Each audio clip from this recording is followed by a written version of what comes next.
Hello, and welcome to this virtual version of Studyology. So this video and the series that follows are for those of you who have wanted to do the Studyology program, but for whatever reason, either we weren't offering it at the time or you weren't able to attend when we were delivering it, but you'd been keen to do it but hadn't been able to, essentially. It's also for those students who maybe have done Studyology or have done some of the components, maybe some of the sessions, but wanted to revise or revisit some of the content. Because some of the content in this program can be a little on the complex side, and sometimes it's good to come back to it and revisit it in some way. So this program in this format is self-paced. You can work through the sessions at your own pace and at your own time, and access all the various materials that are attached to this program in very much the same way as you'd be able to if you were doing the live version. In terms of materials, there are a few that go along with this program. So there's a workbook. I'll just bring that up on screen. That's this fella here. It's wise that you'll find this workbook linked wherever you find this video, which is most likely going to be Oasis Online. This workbook is kind of like your companion throughout the program. So it provides some space to do the reflective exercises. It provides a kind of a revision of key terms and concepts. And then it provides details of the homework exercises for each week. So I recommend you either print it out and write on it, or you can use the Word version of the document and type straight into it. There are some other materials as well that are part of the program. So there are audio files, which I'll direct you to towards the end. There's the slides themselves that you can also access. And you can access them in two places. So one's the Dropbox folder that I've linked here. The other is Oasis Online underneath the Studyology heading. And you'll be able to find all the necessary materials that are attached to this program in those two locations. So a bit about me. My name's Gareth. I'm a psychologist by trade. I work in health counselling and disability services and also in Oasis. Broadly speaking, in my job, I write and teach on the topic of mental health. But in this program, we focus in on applying some kind of ideas from the mental health sphere, but we apply it to procrastination and study avoidance. And the reason why I run this program, the reason why I deliver this video is just simply because procrastination is one of the most common challenges that students report to us that gets in the way of them enjoying their studies and getting the most out of their studies. As far as the program itself, so the program was written, the original version was written by a counsellor, Ben Smith, and then I've spent some time taking Ben's original materials and updating the slides and some of the content. It's designed to tackle procrastination, study anxiety, and study avoidance. And it draws on a model of therapy called acceptance and commitment therapy. And will teach you essentially the basics of that therapeutic style, but as applied to procrastination. And then in the final session, we'll talk a bit about how you might pursue that particular model of therapy in other aspects of your life as well. The program's not about study hacks, so we're not going to be exploring specific hacks around time management or distraction management. I'll direct you in the final kind of session towards some additional resources if that's of interest to you and you want to pursue that. Instead, what we're trying to do in this program is identify and disrupt the kind of psychological mechanism that's giving rise to your procrastination. So we're trying to go and really cut it off at the source, so to speak. If you're doing this via video, then we're not doing this in a group format, so that point is not relevant to you. But in the group format, in the live version of this program, that interaction that we're able to have amongst participants can be useful in helping people understand their procrastination better. We'll look into ways that we might be able to kind of mimic that group interaction for those of you who do the online program, so stay tuned for that. Each of these video sessions will contain some teaching material, so I'll talk through some stuff. I'll take you on a couple of experiential exercises, so kind of guided meditations or guided visualizations. We'll do some reflection exercises that you can record in your workbook, and then I'll give you a homework for each week. Now you can complete this program kind of in the time that works best for you. But it is useful to try and put at least a few days between when you do one of these video sessions and then have a couple of days to actually practice the homework exercise at least. In the live version, we give people a week between each. I'd recommend, though, at least having a couple of days between doing each of the Studyology videos. So I wanted to kick off first, and you'll be able to pause the video to do this process, but I want you to think first about what brought you here, what made you decide to watch this video, what made you decide to access this program. What is it that you've been struggling with in relation to your studies, and essentially why is it that you think you need this program? So you'll find in the workbook on page 2 some space to actually reflect on each of those questions. And I want you to take a moment to do that, and I'll explain to you in a second why that is. But what brought you here? What prompted you to access this session? What have you been struggling with in relation to your studies?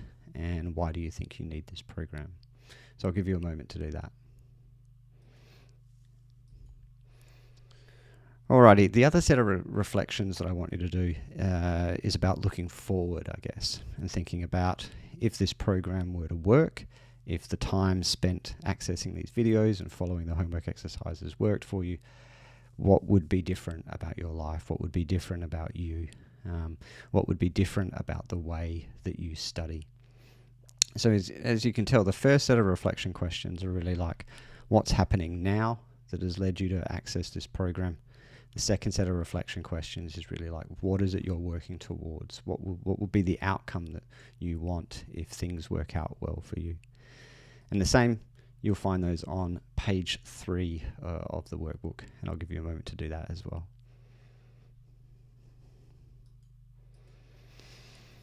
Alrighty, so hopefully you've taken a moment to do both sets of reflection questions. Now, the purpose of doing that is to help us form an intention at the beginning of this program. So what I mean by an intention is something like what's up on the screen at the moment. So I'm going to use what I learn in this program to develop a better relationship with my studies. Or I'm going to learn about procrastination and I'm going to use what I learn to get better grades. Or some kind of intention like that where you make it clear that you're going to invest some time and effort in the program and what you're going to do with what it is that you get out of that program. And that intention is important because when we form intentions to do things and maybe name them publicly or write them out, then we're more likely to actually follow through with that intention.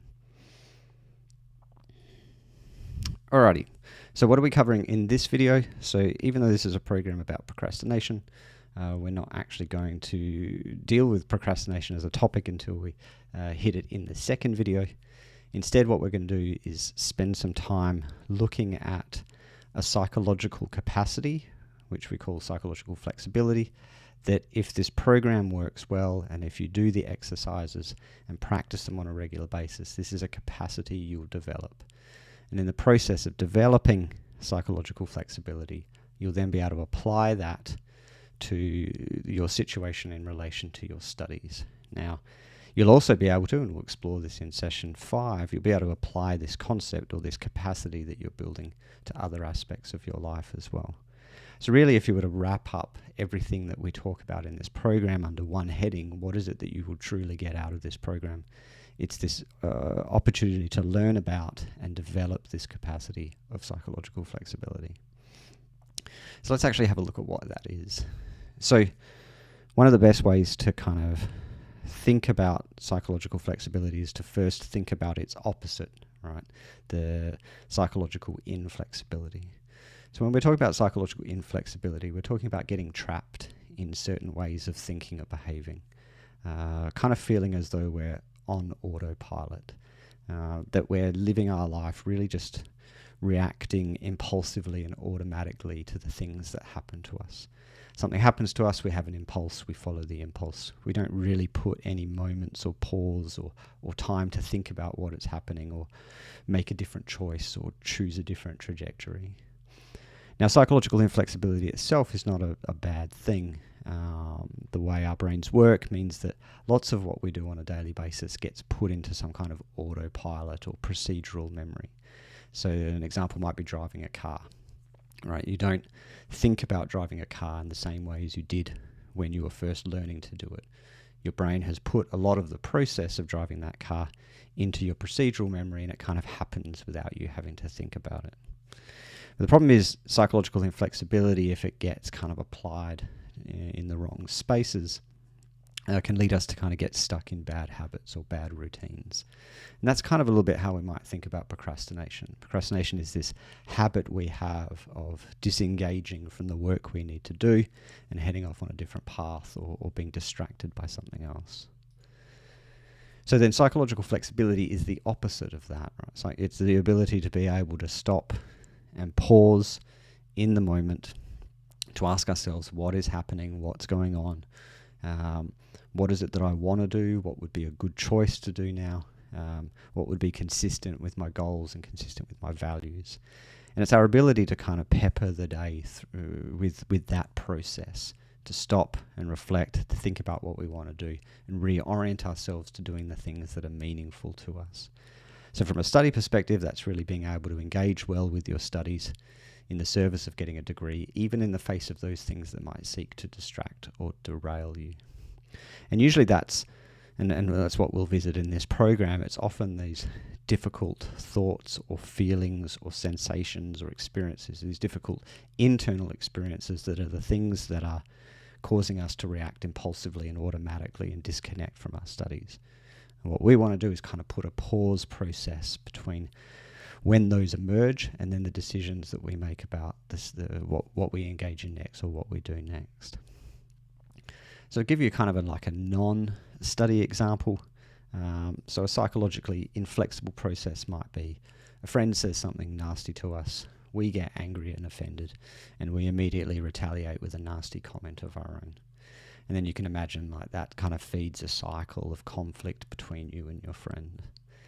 So a psychologically flexible response to that really adds this process, this pause after particularly that emotional experience. So the friend says something nasty to us. We notice that we get angry and offended, but we stop. We ask ourselves what's happened. We ask ourselves, how do we want to respond? What would be the best way to respond? What's the best way to try and understand what it is that my friend's feeling at the moment? And then we might make a different choice at the end as a result of that. So we might choose a compassionate response. So we might ask our friend if they're okay, if anything's wrong, particularly if we think that what they've said to us is very out of character.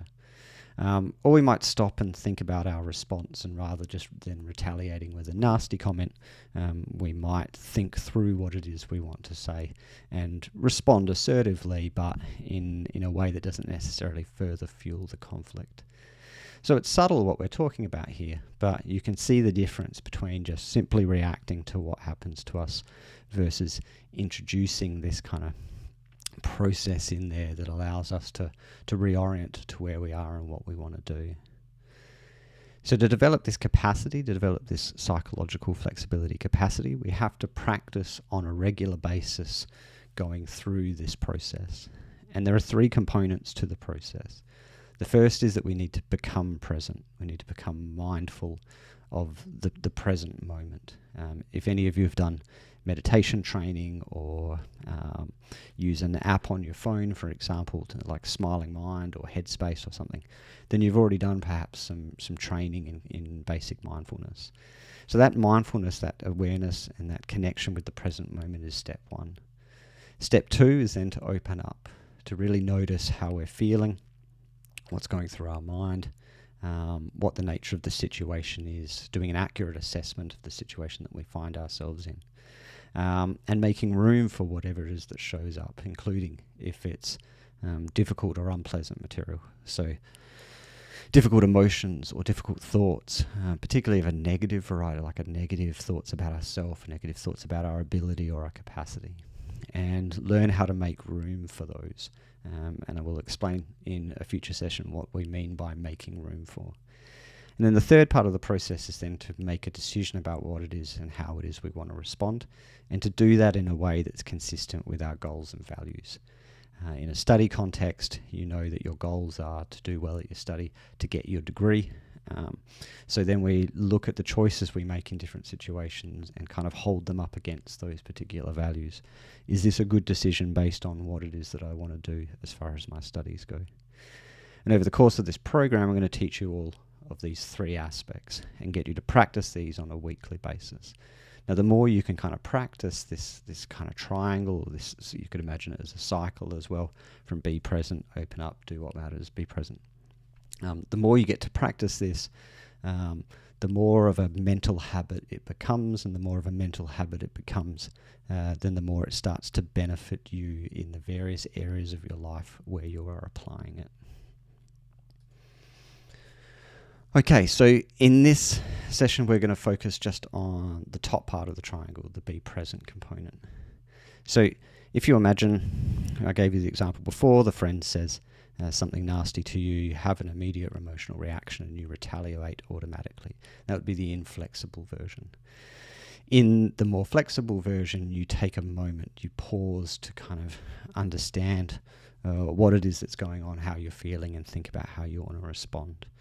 So the be present is really part of the first part of that, the pause, to really kind of take note of where you are and what's happening. I said before that this is really kind of consistent with mindfulness practice, and arguably be present and to be mindful are in essence the same thing. There's a couple of components to it. So one is not only just noticing where you are and what's happening in the moment, but it usually also involves bringing if possible, a non-judgmental stance to that. So if you're angry, then just simply noticing that you're angry and that it's okay to be angry. If you notice that you're sad, that it's okay to be sad. If you notice that you're anxious, that it's okay to be anxious. And that there's and maybe even a better step above non-judgmental is maybe a more kind of compassionate response or a kind response. Imagine that you're responding to another person that you care about who is also reporting these things to you. So there's a couple of techniques that we're going to cover to give you a sense of how you do this be present. But like I said, if you use any kind of any kind of app like Smiling Mind or Headspace or Calm or Insight Timer, you can find lots of different sort of basic mindfulness techniques.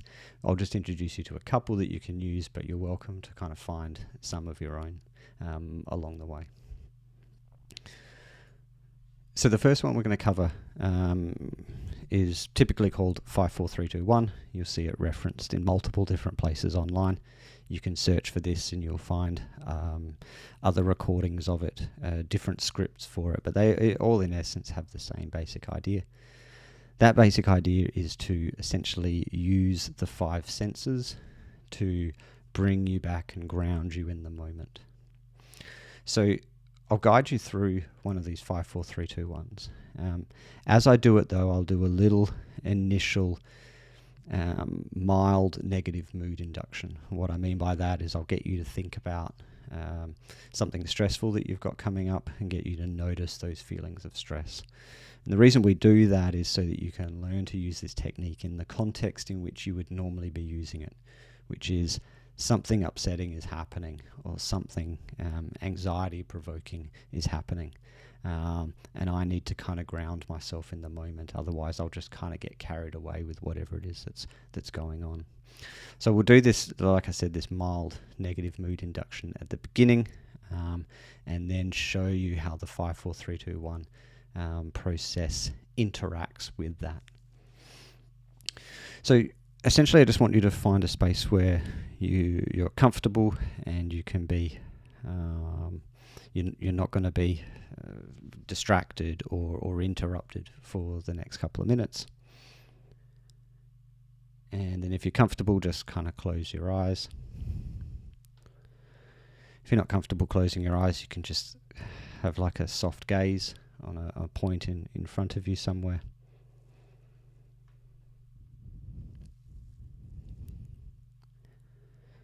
And just kind of take a couple of measured breaths.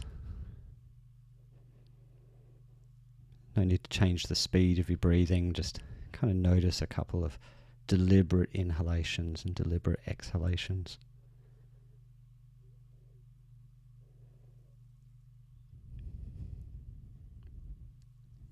And then I want you to bring to mind something that you've got coming up that is a bit stress-provoking or anxiety-inducing.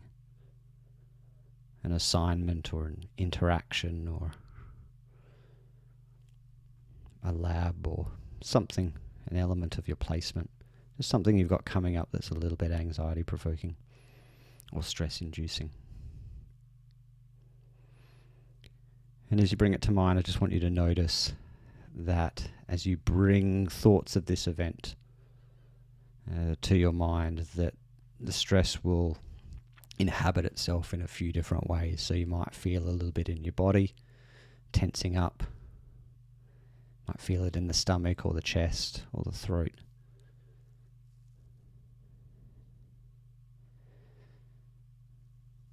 So it'll be like on a little boost of cortisol, and your body will react accordingly. You also might notice that your mood shifts a bit.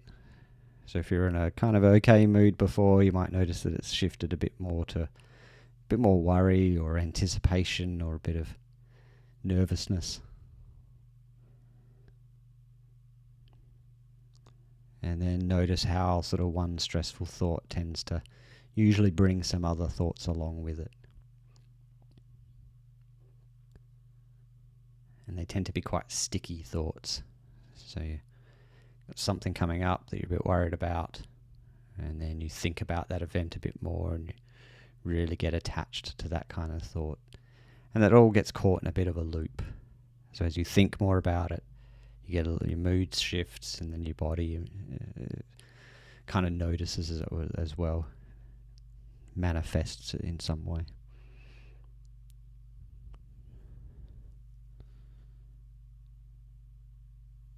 Okay, so now I just want you to open your eyes, take a big breath, hold it for a couple of seconds, and release it. Now I want you to look around your environment and find and name for yourself 5 things in the space around you. And preferably pick things that you don't normally notice. So I might notice a crack in the wall that I haven't seen before, or a picture that I haven't really looked at in a long time.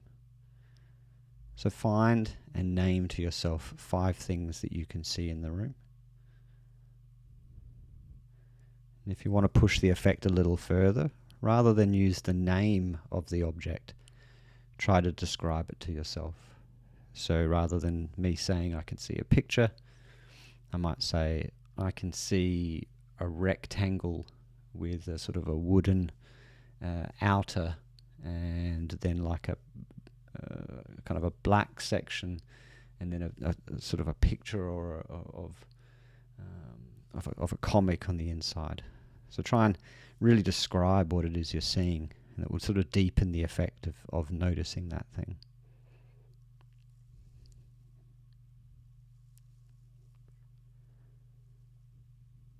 And once you've seen and named 5 things, I then want you to reach out and lay your hands on at least 4 things. So I might be able to put my hand out and I can touch a wireless phone charger, or the table that I'm working on, or the front of the monitor that I have in front of me. And as you lay your hands on it, just notice the temperature of it, the texture of it.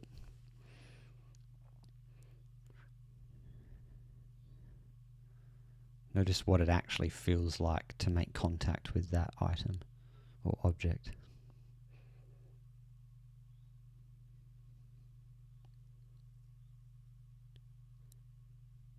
And then I want you to try and tune in to what you can hear. And see if you can name 3 separate things that you can hear at the moment.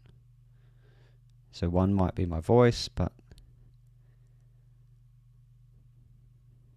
might be the whir of a computer. Might be cars or traffic outside, or the movement or talking of people in a nearby room.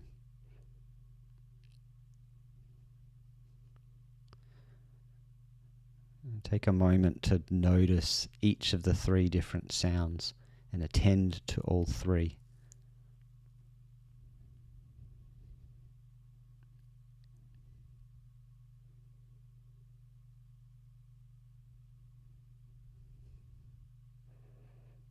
Okay, now this one might be a little bit harder, depending on how good your sense of smell is. But I want you to see if you can smell two different things.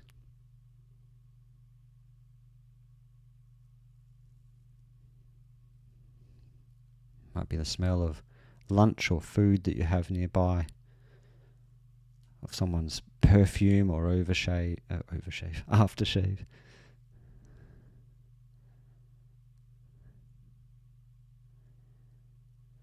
Might be the smell of the room that you're in.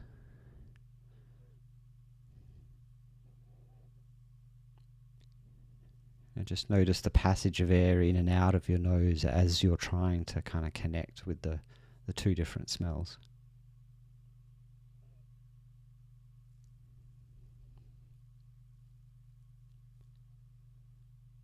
And then finally, I just want you to try and tune in on one thing that you can taste. So maybe you just recently had some food or a drink. There's residual flavor from that. If you can't really taste anything, just notice what the kind of texture is in your mouth. Is it a little bit dry?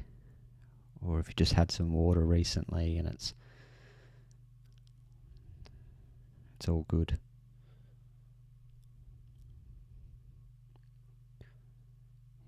You might want to gently kind of lick one of your lips to see whether or not there's sort of some sort of residual flavor in one of them.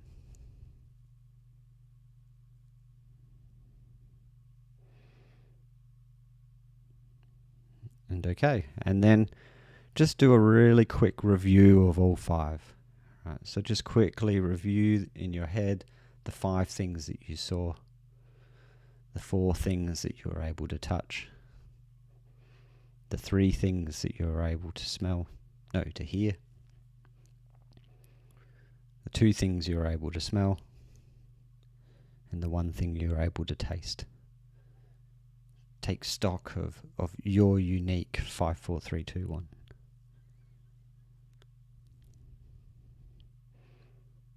And then you're done. And what I want you to notice at this point and ask yourself the question of is, what happened to the stressful situation or the stressful set of thoughts that you were thinking about before? Now, most likely, they will have reduced in intensity or reduced in kind of how immediate they felt. Right? So the process of getting a present and attending to the 5 senses usually reduces the level of focus we have on that particular set of stressful or unpleasant thoughts. Might not fully get rid of them, so it may be that some aspects of that stressful situation remained as you went through the exercise, but in most cases it will draw back, and in some cases can even completely disappear, certainly during the time that you're doing the exercise. And so with that exercise, you have a process that you can repeat on your own. You can do it with a guided version. You can be guided through a 5, 4, 3, 2, 1, which can be additionally helpful, but you can also do that process yourself at any point in time during the day. And what you're really focusing on is getting as close to those 5 senses as you can. And in the process of getting as close to those 5 senses as you can, you're really bringing yourself into the present moment. You're adding that pause component. Alrighty, so the second one I want to do, the second kind of grounding / mindfulness exercise, it kind of dovetails a bit with some stuff that we'll cover in either session 3 or session 4, I can't remember yet. And so I present it here at this stage as a mindfulness exercise, but it's actually got elements in it of some diffusion and acceptance that we'll do in a future session. So it's not a bad one to visit at this stage because it's sort of prepping you for something we'll do in a future session as well. So in the same way with this exercise, I'll do that same kind of negative mood induction initially so that you can notice the difference between your state when you're thinking a bit about something that you've got coming up that's stressful versus the I'm a bit more in the present moment and present with my thoughts and feelings. And notice that difference between the two, and then look for and kind of seek out that difference in future opportunities. So, as with the last one, close your eyes or just pick a spot in front of you where you can keep kind of a soft gaze.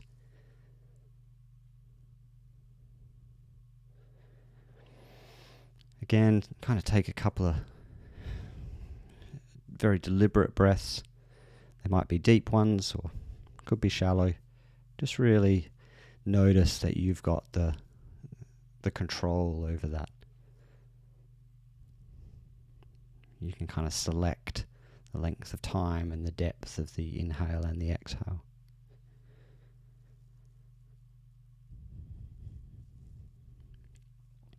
And again, as last time, just want you to bring to mind something you've got coming up that is a little bit anxiety-provoking or stress-provoking. Again, like an assignment or an interaction, a due date, an event of some sort. And as with the last time, just kind of notice that as you bring to mind something that you're a bit worried about, that a bunch of things come with that. Some kind of stressful thoughts or images, kind of a shift in the mood. And then usually some subtle or sometimes not so subtle kind of changes in the body as well.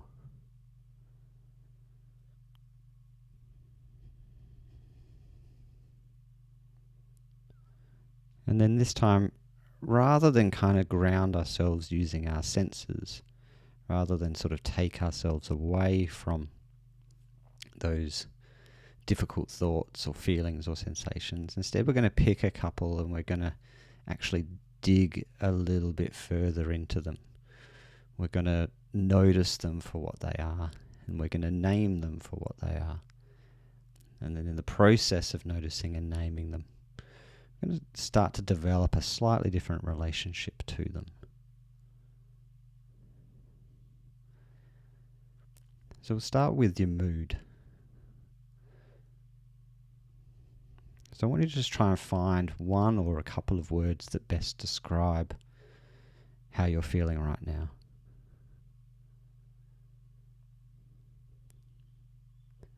And try to be as precise as possible.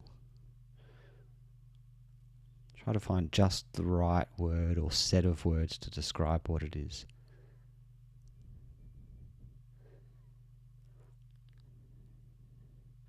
So you might start with, I feel a bit stressed, but then try and hone in a little further on what that might mean. Is it more of a fear, kind of an anxiety, I'm worried about what's going to happen?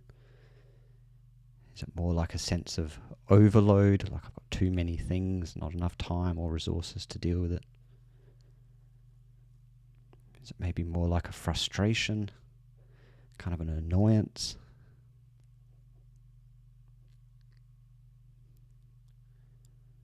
See if you can find the right word to really describe how it is that you're feeling now. Or if it's a mixture of things, feel free to describe what the mixture is.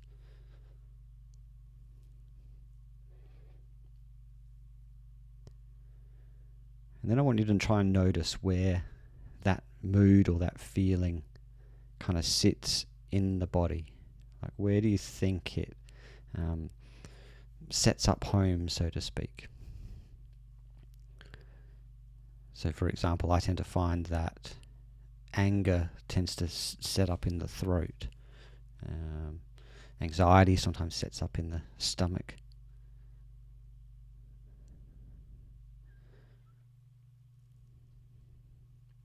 Stress can sometimes carry itself in the chest.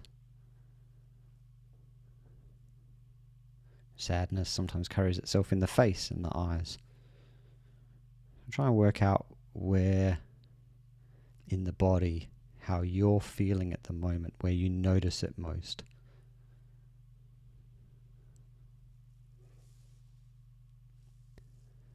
And then as you notice where it is, try to also notice what it feels like. What's the experience? So if it's in the throat, is it a tightening? Is it a heaviness? Is it a heat? A movement? A change in temperature? Where in the body do you feel this feeling? And what does it feel like?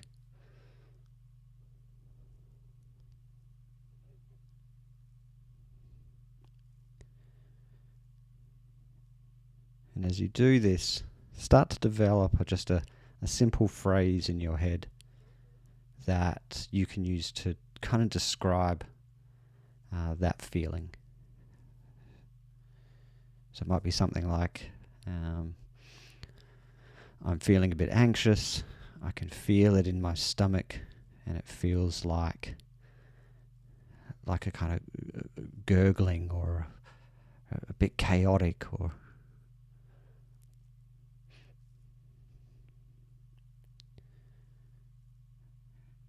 and then just notice that even though it may feel a little unpleasant, it's okay that you feel that way. You shouldn't carry any kind of guilt or shame as a result of having that experience. But see if you can describe it as cleanly and as precisely as you can.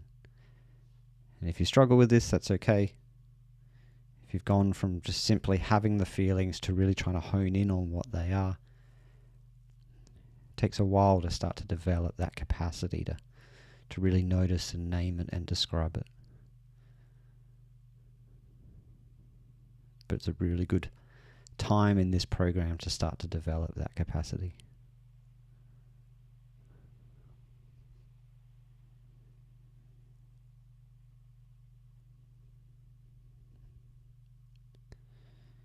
And okay, so we're going to come a little bit out of this particular meditation. We're going to come out with a little bit of a positive mood induction. Kind of counter the impact of spending that time really focusing in on a difficult state. So I want you to try to bring to mind someone or something for whom which you are very grateful to have in your life. And clarify to yourself why it is that you're grateful to have that person or that object in your life.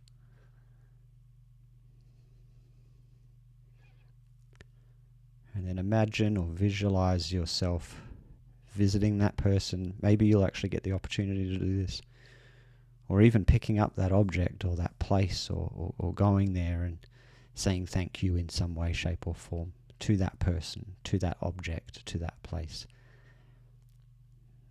And in saying thank you to them, explaining why it is that you're grateful to have them there or have it there.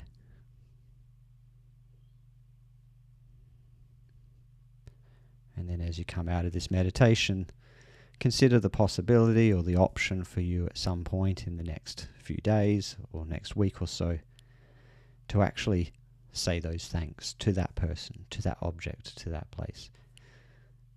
Get the opportunity in some way, shape or form to interact with the thing for which you're grateful.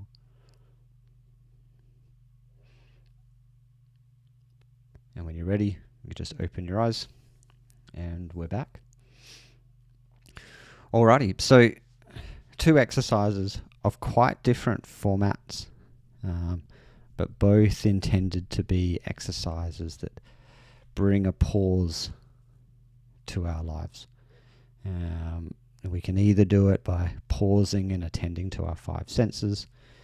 We can pause and turn inwards and try and better describe and understand how it is we're feeling.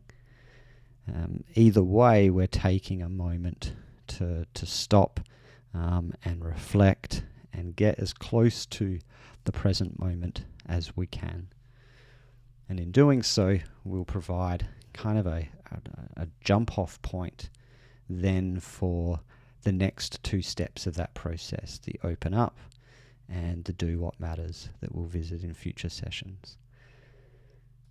So really your goal now is to find a way in which to practice these in your everyday life.